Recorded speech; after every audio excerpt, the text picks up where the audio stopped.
Praise the lord. దేవుని ఘనమైన నామమునకు మహిమ కలుగును గాక.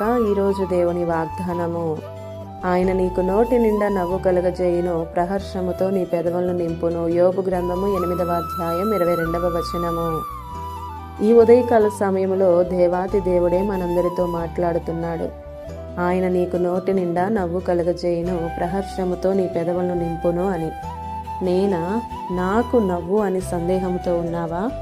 అవును, నువ్వే. నీతోనే అంటున్నాడు. మా జీవితాల్లో వినడానికే కానీ కనడానికి కాదు అని అంటున్నారు చాలామంది.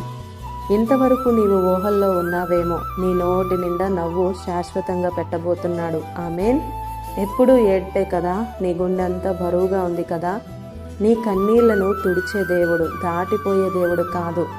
నీ కన్నీటిని నాట్యంగా, నీ దుఃఖమును సంతోషంగా చేసేవాడే మన దేవుడు. జరగదు అనుకున్న చోట జరిగేలా చేస్తే అప్పుడు కదా నీకు నోటి నిండా నవ్వు వస్తుంది.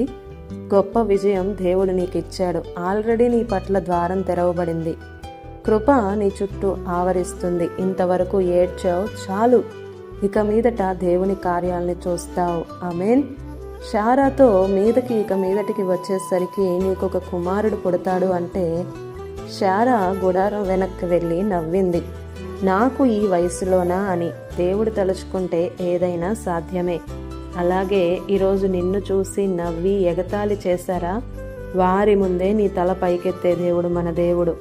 అందరూ ఎగతాళిగా హేళనగా మాట్లాడినా సరే తన కృపకు పాత్రులుగా చేసుకునే దేవుడు. వారి మాటలు కాదు, దేవుని త్యాగాన్ని నీ ముందు పెట్టుకో. నిరాశలో ఉన్నావా? బయటికి రా. కృంగుబాటులో ఉన్నావా? బయటికి రా.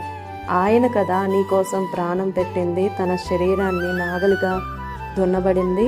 ప్రియ సహోదరుడా, సహోదరి, అది జ్ఞాపకం చేసుకో. ఇది నా వాగ్దానం మనందరి జీవితాలలో నెరవేరాలని కోరుతూ దేవుని సువార్త పరిచర్యలో మీ సహోదరి Prasanna. God bless you. Amen.